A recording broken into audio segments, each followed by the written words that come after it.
This is Tim from YourSix Studios. Today in this video I'm going to show you how to add a home button to your Android phone. So I'm using the buttons navigation instead of gestures to do this.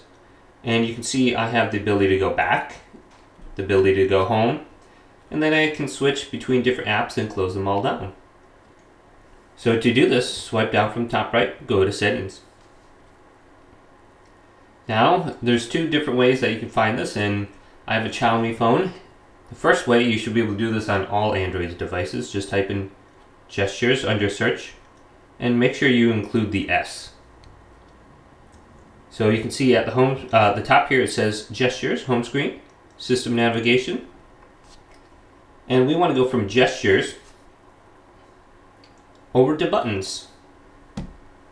Now when we go to buttons, this will allow us to see everything on the bottom here. And then we can go back home. So hopefully this video did indeed help you out. If it did, leave it a big thumbs up and subscribe to my channel down below.